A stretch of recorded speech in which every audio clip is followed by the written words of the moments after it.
Atos capítulo 2, glória a Jesus. Vamos ler 6 versículos. Glória a Deus. Como viviam os crentes, como viviam os convertidos a Cristo.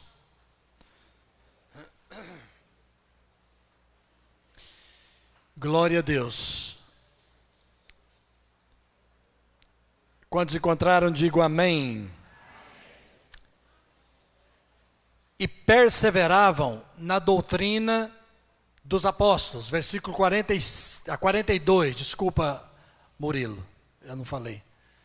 E perseveravam na doutrina dos apóstolos. Vamos ler todos juntos olhando para cá, mas eu quero que você fique com a Bíblia aberta, tá? Depois que nós vamos estar, uma mensagem expositiva, fique com a sua Bíblia aberta. Vamos ler todos juntos, 1, 2, 3.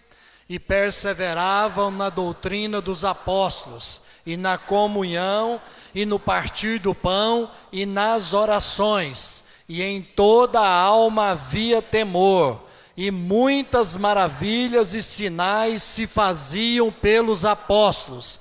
E todos os que criam estavam juntos, e tinham tudo em comum, e vendiam suas propriedades e bens, e repartiam com todos, segundo cada um havia de mister, e perseverando unânimes todos os dias no templo, e partindo o pão em casa, comiam juntos com alegria e singeleza de coração, louvando a Deus e caindo na graça de todo o povo. E todos os dias acrescentava o Senhor à igreja aqueles que se haviam de salvar. Glória a Deus. Mas que coro bonito, hein, irmãos? Ficou muito bonito. Glória a Jesus. Nós cantamos o hino que diz, fala comigo. Quantos querem ouvir a voz, continuar ouvindo a voz de Deus nessa noite? Diga amém. Amém. Glória a Deus. Então fique com a sua Bíblia aberta. É um texto muito pregado, esse texto aqui. Eu já ouvi muitas mensagens dentro desse texto. Semana passada eu ouvi uma mensagem desse texto, vou falar até para vocês daqui a pouco. E eu acho um texto muito interessante, porque fala da realidade da igreja ali nos dias dos apóstolos, a igreja primitiva. E eu coloquei o título aqui, assim, aprendendo com a igreja primitiva. Aprendendo com a igreja primitiva. No domingo passado, quando estava começando a mensagem, eu falei para os irmãos, fiz uma pergunta, aliás, várias perguntas. E dentre elas, que tipo de cristão eu quero ser? Ou que tipo de cristianismo eu quero viver? Agora a pergunta que eu faria seria essa: que tipo de igreja eu quero ser? Porque sabemos que a igreja de Jesus Cristo não são essas 4 paredes. A igreja de Jesus Cristo são as pessoas que congregam entre essas 4 paredes. Amém? Então, que tipo de igreja eu quero ser? Eu ouvi uma mensagem na semana passada dentro desse tema, e o título da mensagem era o seguinte: a igreja que não existe mais. Dentro desse texto. A igreja que não existe mais. Achei interessantíssimo esse título, até porque é uma realidade. Nós vamos ver por quê dentro desta mensagem que eu vou passar para vocês. Aí nesse texto nós vemos aí algumas características interessantes na igreja primitiva. Alguns pontos aí relevantes. Como? Perseveravam na doutrina dos apóstolos. E na comunhão, ou seja, perseveravam também na comunhão. E também perseveravam no partir do pão. E também perseveravam nas orações. Esse verbo perseverar aí vale para a doutrina dos apóstolos, para a comunhão, para o partir do pão, para as orações também. E essa igreja, ela não apenas evangelizava, mas além de evangelizar, fazia discípulos. E é um ponto interessante, amados, porque a gente vê muitas vezes, vem muitas pessoas à frente, aceitando Jesus. E os crentes em geral acham que é de inteira responsabilidade da igreja o discipulado. Mas a responsabilidade é de cada crente, é de cada um. Estou levando meu amigo para a igreja. Ele aceita Jesus, eu largo ele lá na igreja, é a igreja que se vira de cuidar dele. Não, você que trouxe o seu amigo, você vai cuidar dele. Vai ensinar a Bíblia para ele, vai andar junto com ele, trazê-lo para a igreja outras vezes. A responsabilidade é de cada um, queridos, de cada um de nós. E também diz aí o texto sobre, no versículo 20 a 47, louvando a Deus e contando com a simpatia de todo o povo. É algo também interessante, porque quantas vezes a gente ouve falar aí, a pessoa falar assim, fulano era da sua igreja? Uma vez a pessoa falou, fulano era da sua igreja? Eu falei assim, não é não. SM falou que vai lá, eu falei assim, olha, eu sei o nome de todos os crentes. Esse você está falando e não é de lá. Porque ele é muito chato. Ô crente chato aquele. Eu falei assim, graças a Deus não é de lá. Mas se for daqui, vai deixar de ser chato. Porque vai aprender a palavra, amém, irmãos? Então ali na igreja primitiva não tinha esses crentes chatos, não. Diz aqui que os crentes caíam na graça do povo. Eram simpáticos ao povo. Amém, irmãos? Então, amados, a gente para ver assim, exemplo de igreja, a gente não vai olhar para a igreja do pastor Bill Hybels lá nos Estados Unidos, que é uma grande igreja. A gente não vai olhar para a igreja do David Yong-Shu, que é o pastor da maior igreja do mundo, lá na Coreia do Sul, que tem em torno de 1 milhão de membros. A gente, para olhar uma igreja modelo, nós temos que olhar aqui para a igreja mãe, para a igreja primitiva, essa de onde tudo começou. Amém? Então, nós vamos aí olhar algumas coisas, item por item, do que podemos aprender com essa igreja, com a igreja primitiva. Era, em primeiro lugar, uma igreja que tinha zelo pela palavra. Aí no versículo 42, perseveravam na doutrina dos apóstolos. Antigamente, quando falava assim, vamos para o culto de doutrina. Aí falava, então lá o negócio vai ser feio hoje, né? O pastor vai exortar, vai falar não sei o quê. Naquele tempo vai falar que da irmã que cortou o cabelo, ou da outra que não está usando isso, ou está usando aquilo. Doutrina. Queridos, doutrina é ensino. Aqui diz o texto que eles perseveravam na doutrina dos apóstolos. Eles perseveravam no ensino dos apóstolos. E o apóstolo Paulo depois vem e escreve aos Efésios, no capítulo 2, no versículo de número 20, ele diz assim aos crentes de Éfeso, edificados sobre o fundamento dos apóstolos e profetas, no qual Jesus Cristo é a pedra angular, é o alicerce. Então, quando diz aqui que a igreja primitiva, os crentes, os novos convertidos, perseveravam na doutrina dos apóstolos, perseveravam no ensino da palavra de Deus. A igreja começou com 120 pessoas. O Senhor Jesus Cristo derramou o Espírito Santo com abundância sobre aqueles 120 crentes. Eles foram cheios do Espírito Santo.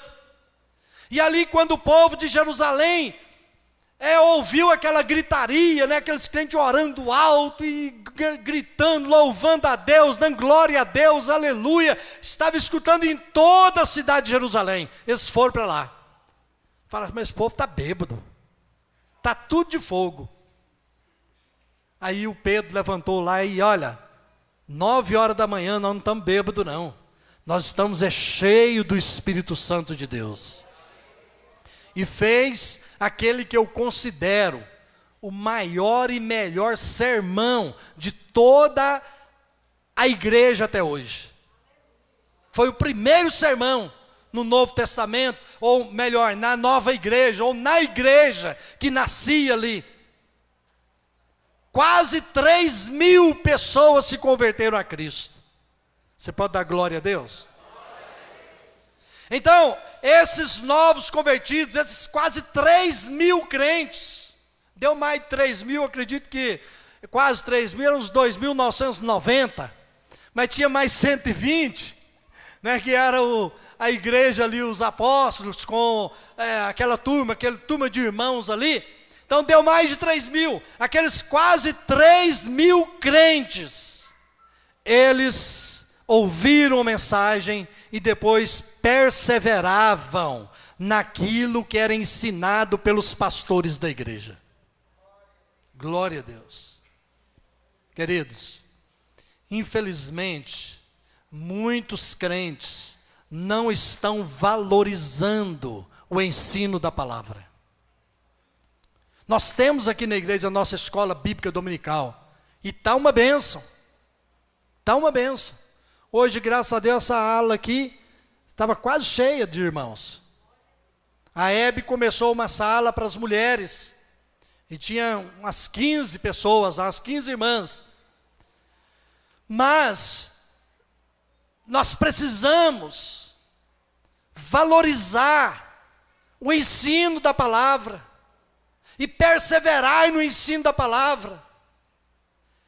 Nós não estamos dando valor, a maioria de nós, é claro, não está dando valor nos ensinamentos bíblicos na igreja. Muitos não querem aprender mais. Muitos, e eu já ouvi crentes falar isso, eu já sei tudo. Uma vez o pastor Leonardo me falou de um irmão. Pastor, eu vou no culto, mas eu já sei tudo que vai pregar lá. Gente, o Senhor sabe tudo. Queridos, Deus fala conosco de várias formas, sim, mas fala principalmente através da palavra. E muitas vezes Deus fala de diversas vezes em um só versículo. Eu ouvi de um pastor que pregou há uns 30 anos atrás, João 3,16. Ele falou durante 3 dias em um congresso, dentro desse versículo, João 3,16. Vamos citar João 3,16. Gente, olha, a Hebe até está me falando que eu estou falando gente demais. Vou me corrigir, vou falar menos. Gente, olha aqui.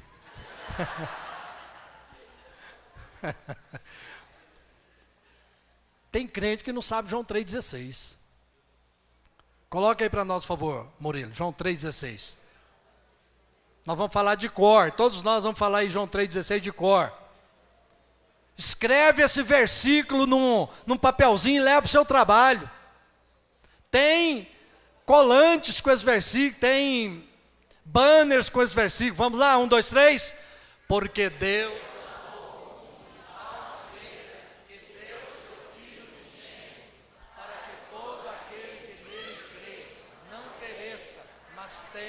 vida eterna.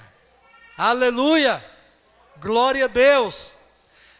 Então nós precisamos valorizar o ensino das Escrituras. E aí dizendo, esse pastor falou 3 dias ensinando dentro desse versículo.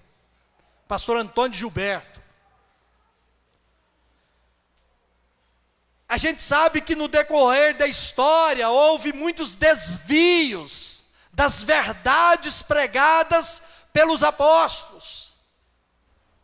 Até hoje, igrejas pregando heresias, igrejas dando mais valor à prosperidade, por exemplo, do que a palavra, doutrina da prosperidade, do que a doutrina da palavra de Deus. Então existem muitos desvios, mas os irmãos membros aqui dessa igreja sabem que aqui nós pregamos a genuína palavra de Deus. E eu quero exortar você, motivar você a vir para a escola dominical. E eu quero também neste ano, de nós formarmos muitos pequenos grupos de vida, que nós chamamos aqui. Nesses grupos nós estamos ensinando a palavra de Deus. Vamos perseverar no aprendizado da palavra de Deus. Vamos ter perseverança. Porque, queridos, Deus tem compromisso com a palavra dEle. Nós temos que ter esse zelo também pela palavra de Deus. A igreja de Jesus Cristo tem que valorizar o ensino da palavra de Deus. Mas olha para mim. De repente, você, pastor, eu não estou indo na escola dominical, porque eu estou indo, todo domingo eu vou evangelizar um parente meu, ou um vizinho meu. Todo domingo eu vou lá ensinar a Bíblia para ele. Sabe o que está acontecendo isso? Responda para você. Perseveravam na oração. O mesmo versículo. Perseveravam na oração. Antes de falar sobre isso, quero que você olhe para mim e preste atenção. Eu li de um pastor que estava muito preocupado com a igreja que ele estava pastoreando, uma igreja pequena, com uns 60 membros. Ele estava muito preocupado porque os irmãos não estavam praticando aquilo que ele ensinava. E aí começou um ano, bem no primeiro domingo daquele ano, ele levou uma mensagem dentro do texto do Pai Nosso, Mateus 6. E aí ensinou ali os crentes sobre o Pai Nosso. E os crentes foram embora e tudo, passou a semana, no outro domingo, ele vai e ensina novamente sobre o Pai Nosso. No terceiro domingo a mesma coisa. Aí no quarto domingo de novo falando sobre o Pai Nosso. Aí os obreiros da igreja, depois do culto, chegaram nele, falaram assim: pastor, mas o senhor está regulando bem da cabeça? O que é isso, irmão? Me respeita. Claro que estou, irmão. Mas é o quarto domingo seguido que o senhor fala só sobre o Pai Nosso. Ele falou assim: irmãos, quando vocês e toda a igreja começarem a praticar o que eu estou ensinando sobre o Pai Nosso, eu passo para outro. Aquele irmão não teve mais como falar, nada. Então, às vezes a gente está falando aqui sobre o ensino da palavra, a gente tem sempre falado. Agora sobre a oração, lá vem um pastor falando sobre a oração de novo. Mas você está orando? Você tem vida de oração? Você ora pelo menos meia hora por dia? Você ora? Então a igreja aqui era uma igreja modelo. Perseveravam na oração. Ou seja, aquela igreja ali não apenas sabia sobre a oração, porque muitas vezes nós sabemos muito sobre a oração, mas não oramos. A igreja primitiva sabia sobre a oração e orava. Ela entendia que precisava orar e orava. Ela efetivamente orava. É a palavra correta. Ela dependia mais de Deus do que dos recursos, dos homens. Por exemplo, Pedro estava preso e a igreja orando. Ninguém foi atrás do Nicodemos, que era crente e era uma pessoa influente. Ninguém foi atrás do José de Arimateia também, que era membro do Sinédrio, era crente e era amigo do Herodes. Tanto é que quando para tirar o corpo de Jesus, porque não tirava o corpo da cruz, ficava lá para as aves do céu comerem a carne do crucificado. Tem outros exemplos do Velho Testamento sobre isso. Mas aí o José de Arimateia foi lá no Herodes, não, no Pilatos. Foi lá no Pilatos e pediu o corpo de Jesus. Como ele era influente, o Pilatos concedeu. Então o que eu quero dizer? A igreja estava ali orando, o Pedro estava preso. Eles não foram no José de Arimateia, não. Não precisou de ir nas pessoas influentes para resolver seus problemas, não. Foram para aquele que é todo poderoso através da oração. E Deus fez um milagre maravilhoso. E Pedro saiu da prisão sem que os soldados notassem, a não ser no outro dia. Não, aplaudam o Senhor.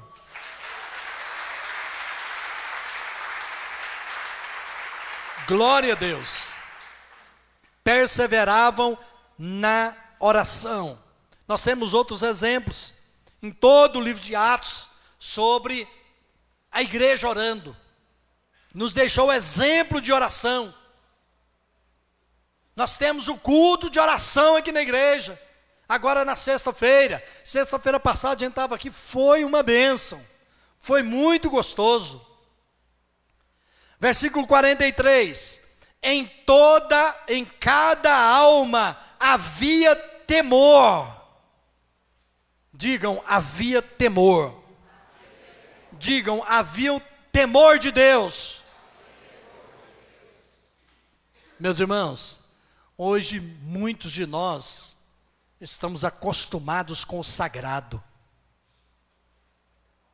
A gente vê pela televisão alguns tipos de culto, de pregações, pessoas banalizando o sagrado, comercializando o sagrado, corrompendo o sagrado. Está faltando o temor de Deus. E quem conhece a santidade de Deus, quem conhece sabe que o nosso Deus é 3 vezes santo, não brinca com as coisas de Deus. Para vocês terem uma ideia, lá nos dias dos apóstolos, um casal, vocês viram ali pelo texto, que eles vendiam as suas propriedades e traziam todo o dinheiro e colocavam lá aos pés dos apóstolos. E aí um casal, Ananias e Safira, eles venderam um sítiozinho, vamos supor, por 100 mil reais. E aí eles combinaram lá, ó, vamos falar que a gente vendeu por 70. Vamos guardar 30 aqui, né? Sei lá, pode acontecer alguma coisa mais na frente, né? A gente precisar, vamos guardar 30 aqui, tá? Tá. E aí o Ananias chegou lá onde os apóstolos estavam, deixou o dinheiro, falou, ó, vendi por 70. Aí o Pedro olhou para ele e falou assim, ô Ananias, Satanás colocou no seu coração essa mentira. Não foi por 70 que você vendeu, não. Isso aqui que eu vou falar não está escrito não, mas ele deve ter falado, né? O Espírito Santo me revelou quanto que foi. Não, foi por 70. Não foi, Ananias. Buf, caiu morto. Aí passa um pouco, aí eles levam em terra. Passa um pouco, chega a Safira. Ô, Safira, por quanto vocês venderam a propriedade lá? Ah, por 70. Olha, tá aí os pés dos que levaram o seu marido morto, que vai levar você morto agora. Buf, caiu no chão. Os irmãos estão rindo, né, de chorar, né? Mas isso é brincar com o sagrado. É brincar com as coisas de Deus. Amados, tem muito crente fazendo piadas com as coisas de Deus. Fazendo piadas com a palavra de Deus.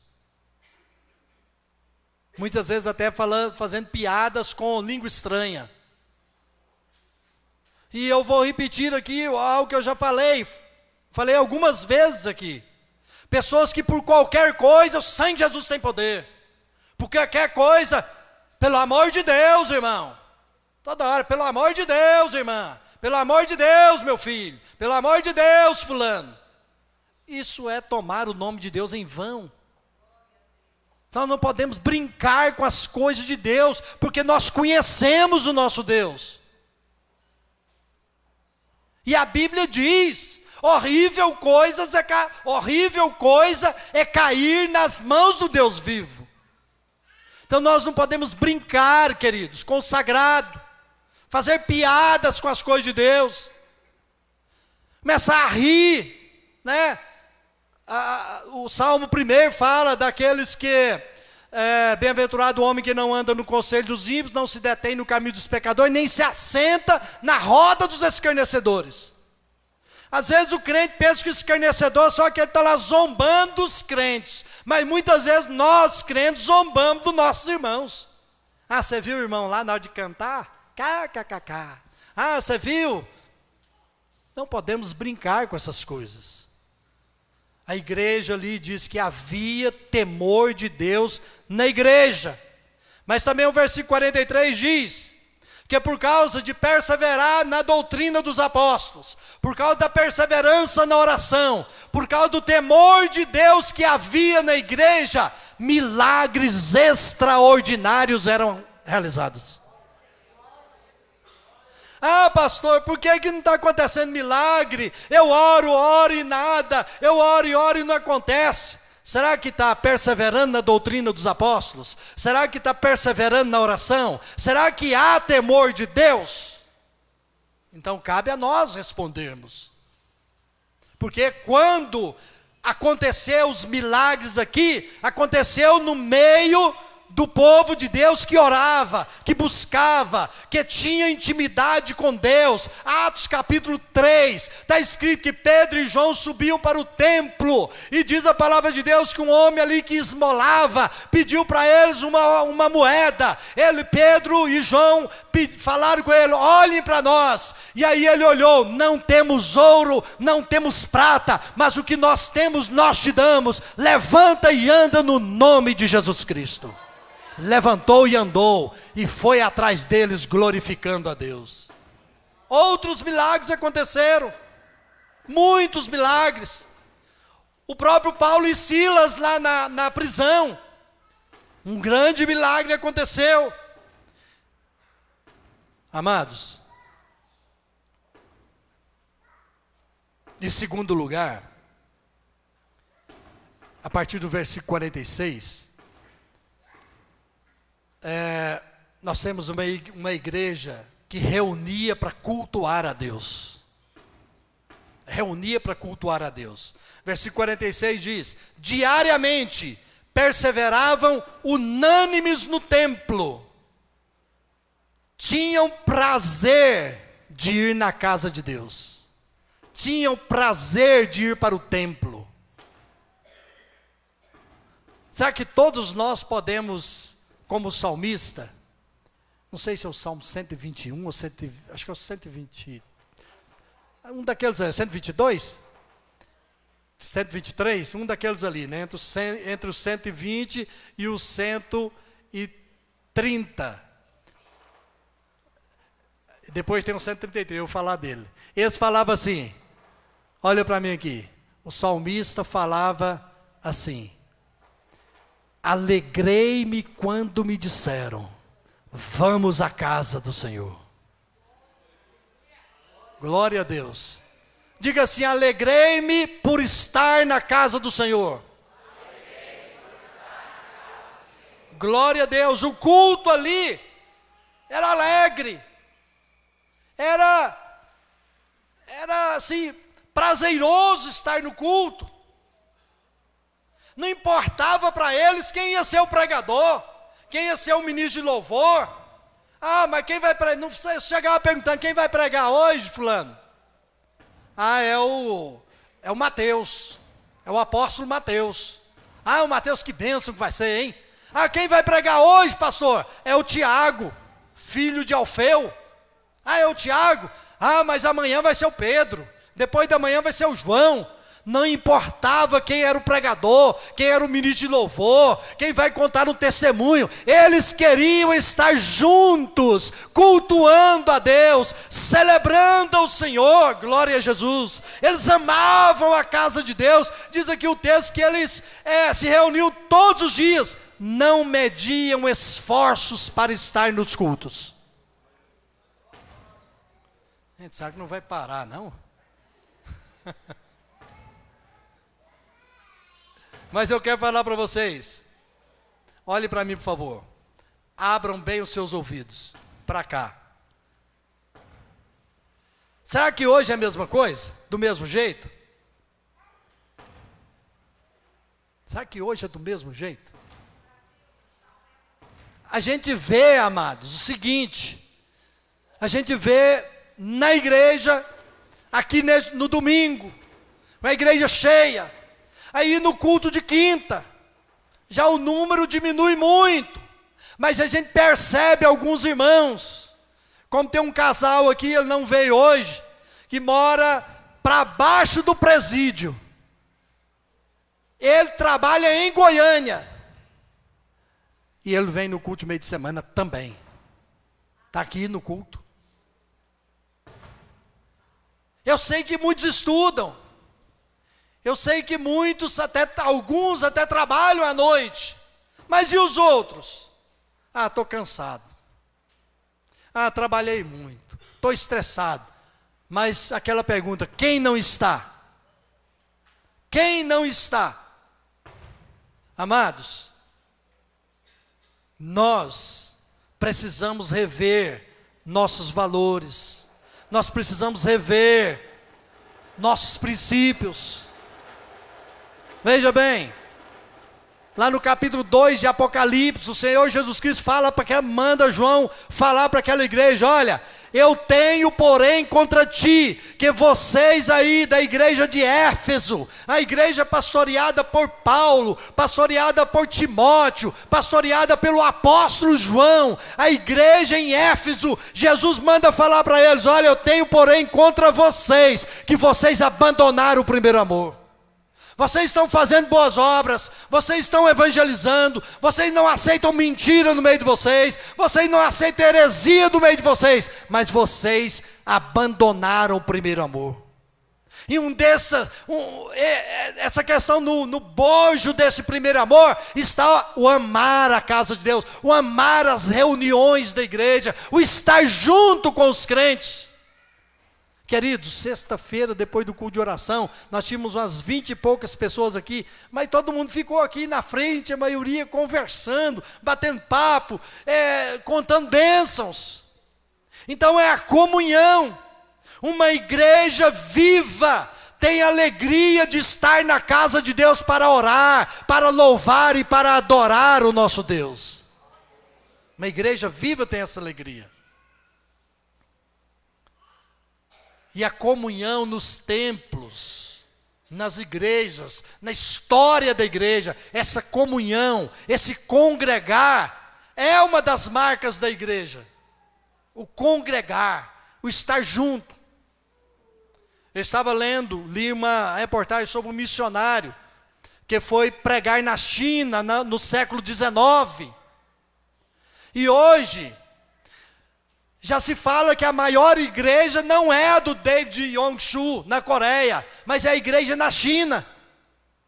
Na China, não é livre totalmente pregar o evangelho. Recentemente demoliram um templo evangélico lá na China. Muito rigoroso o sistema ali. Mas dizem que tem uma igreja lá na China. A maioria das congregações está escondida. E tem 100 mil congregações. Uma média de 50 pessoas por congregação. Dá quantos? Dá 5 milhões de pessoas. E o regime é difícil. É perseguição muitas vezes. É morte muitas vezes. É prisão muitas vezes. E nós, queridos, temos liberdade de ir e de vir, de pregar o evangelho, de falar da palavra de Deus. Eu já fiz muitas vezes isso, pregar na praça. Eu não tinha um ano que eu era convertido. A gente estava lá em Belo Horizonte, fomos numa convenção lá. Foram 4 carros aqui de Anápolis, fora o pastor Carneiro com a caravana dele. Aí a gente foi passear lá no centro de Belo Horizonte, E aí o irmão Seide, estava eu e ele, falou assim, Adilson, vamos pregar nessa esquina aqui? Eu falei assim, vamos embora. E ele começou pregando no gogó mesmo, pregou 10 minutos, e a hora que ele cansou lá e passou para mim, eu preguei mais 10, juntou de gente.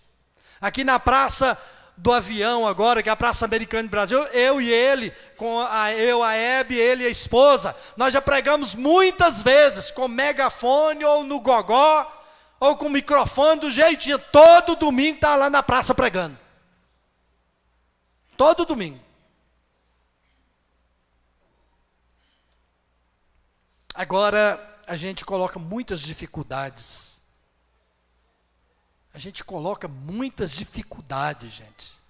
Será que a gente, às vezes, precisa ter, assim, me permite até falar, a gente precisa, muitas vezes, assim, ter... Às vezes a gente não tem nem vergonha de colocar certas dificuldades. O louvor na igreja era constante. Constante. Eu estava lendo e eu li aqui na igreja um salmo. Aliás, não foi aqui na igreja não, foi lá no aniversário da missionária Macilda. Um salmo que é o Salmo 34. Eu falei para ela, eu vou ler só o 1 e o 2, porque o 3 é da Hebe. Quando eu era noivo, eu mandei era namorado dela, no princípio do namoro, eu mandei esse versículo para ela. O 3, então vou ler só esse versículo para ela, vocês estão curiosos, que versículo é esse, né? Engrandecei o Senhor comigo, e juntos exaltemos o seu nome. Mandei os versículos para ela, quando namorava com ela. Dá glória a Deus, gente. Mas o que eu quero ler para vocês é aqui, ó. Bendirei o Senhor em todo o tempo, e o seu louvor estará sempre nos meus lábios. Quando diz engrandecei o Senhor em todo o tempo, não importa a circunstância, não importa o problema, na bonança ou na tristeza, na tribulação, eu estou engrandecendo o Senhor. E aqui diz que o louvor na igreja era constante. A igreja louvava a Deus constantemente. E olha que eles foram perseguidos. A igreja de Jerusalém foi duramente perseguida, mas eles continuavam louvando a Deus. Então não podemos ter de colocar obstáculos, colocar desculpas. Nós precisamos estar em todo o tempo louvando a Deus. Como diz o Salmo, em todo o tempo o louvor ao Senhor estará nos meus lábios. A igreja louvava a Deus em todo o tempo. Tinha fervor, contagiava as pessoas. Você pode dizer amém? A alegria era constante, a igreja transbordava de alegria. Queridos, olhem aqui para mim. Aqui no capítulo 5 de Atos, diz que os apóstolos foram açoitados. Eles apanharam. E aí, sabe o que aconteceu? Eles foram soltos, reuniram com os irmãos lá e glória a Deus, eles bateram em nós, glória a Jesus, nós fomos dignos de apanhar por Jesus. Está escrito na Bíblia, que eles ficaram alegres porque foram açoitados por causa do amor de Jesus. Glória a Deus. Será que eu ou você, se alguém me cercar ali na esquina e pegar e me der uns murros, me der um chute, porque você está falando, porque você é crente em Jesus e tal, eu falo, irmãos, ora por mim, eu vou deixar de ser crente, porque eu apanhei ali, porque eu sou crente. Será que a gente ia dar glória a Deus e aleluia, porque apanhamos por amor a Cristo? Não sei, hein, irmãos? A Bíblia diz também que o Estevão estava sendo apedrejado, e o sangue estava escorrendo no seu rosto, na sua cabeça, o sangue escorrendo, e diz a Bíblia que os homens que o estavam apedrejando, viram o rosto dele como o rosto de um anjo, porque ele ali sendo apedrejado, ele estava vendo o trono de Deus, estava vendo Jesus na glória, na sua glória, glória a Jesus. Então a alegria da igreja era constante. Era uma igreja que valorizava a comunhão. Os crentes tinham prazer em estar juntos, em estar reunidos. E aqui o Salmo 133.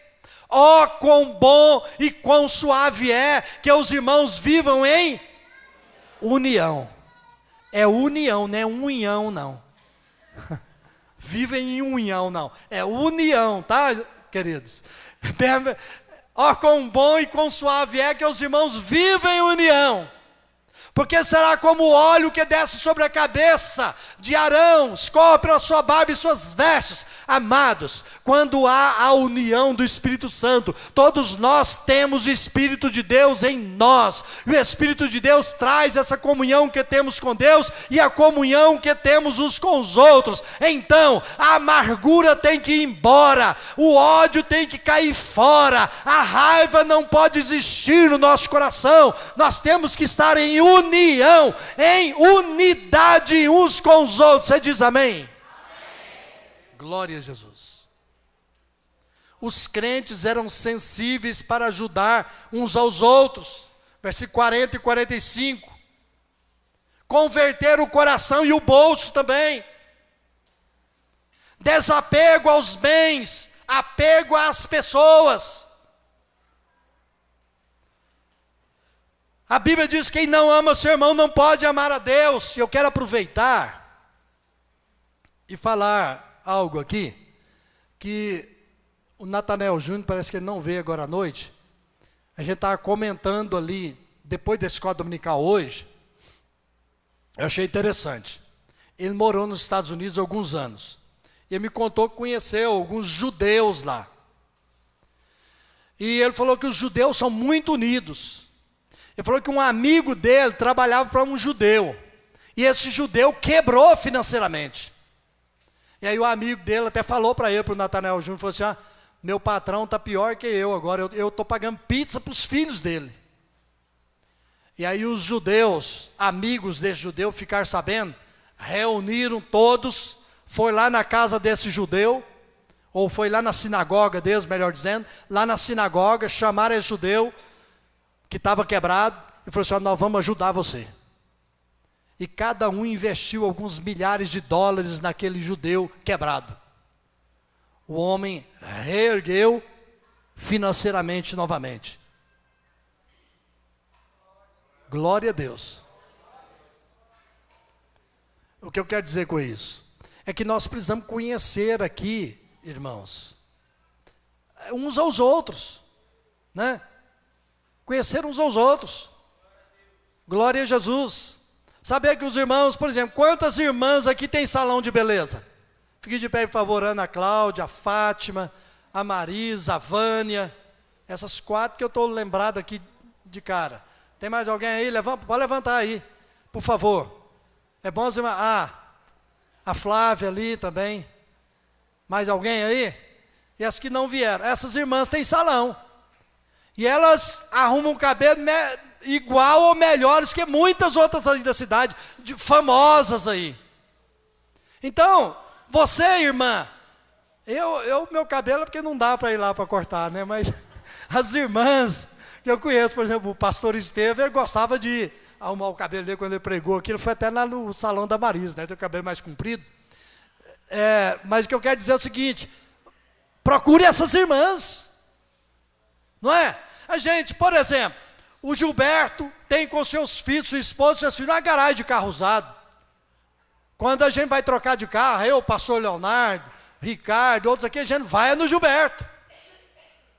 Entende, irmãos? O Gilson é o dono desse mercadinho que tem aqui na 8 com a Divino Pé Eterno. Já pensou se todos nós comprássemos só dele lá? Ele ia montar um supermercado.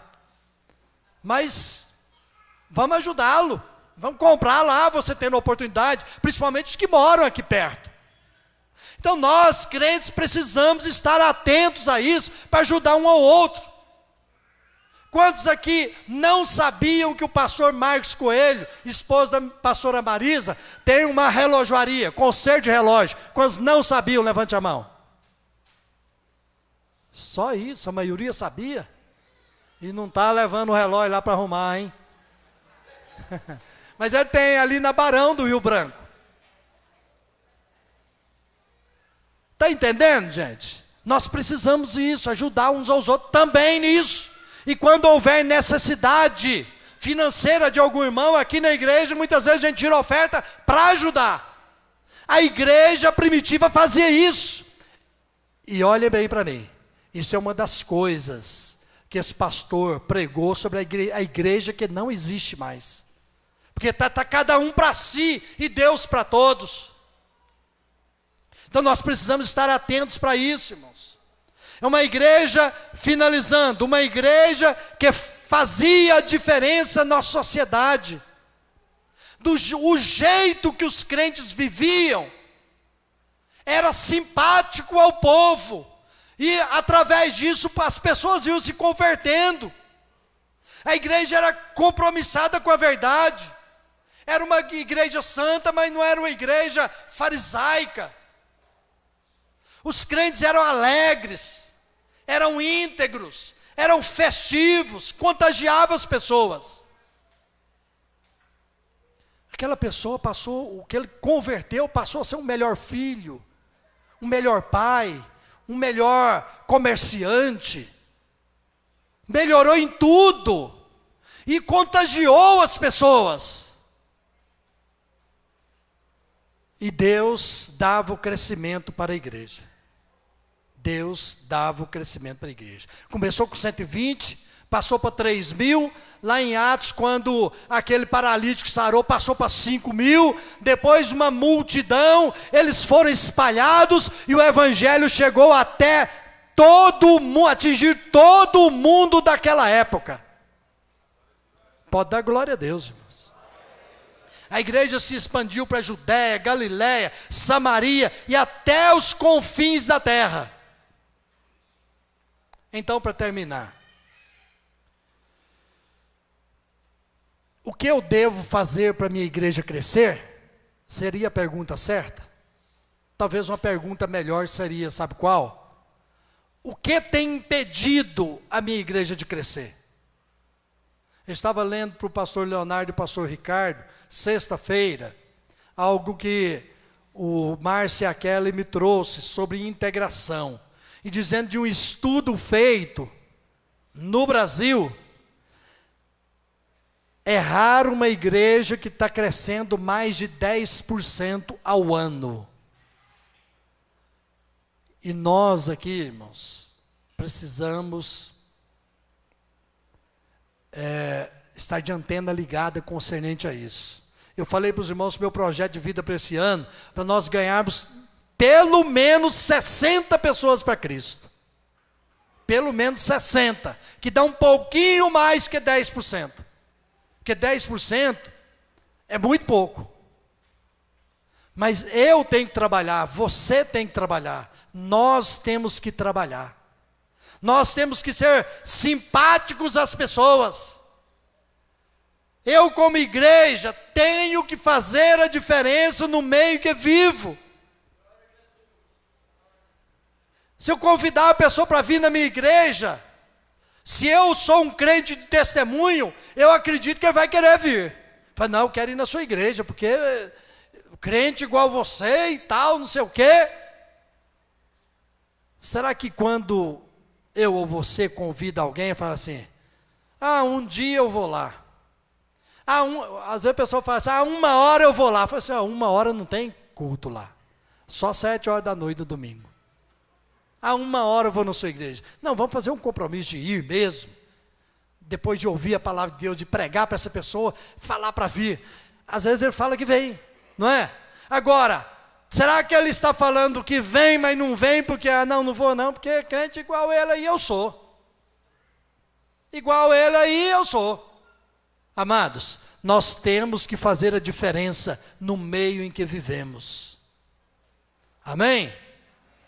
Nós temos que dar fruto para o Senhor, ou seja, o resultado de perseverarmos no ensino da palavra de Deus, o resultado de perseverarmos na oração, o resultado de perseverarmos no partir do pão, na nossa ceia, o resultado de perseverarmos em tudo que a Bíblia nos ensina, tem que trazer resultados para o reino de Deus, tem que haver crescimento na igreja.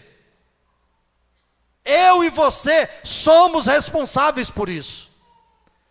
Quantos aqui querem orar e trabalhar para o crescimento da igreja? Fiquem de pé em nome de Jesus.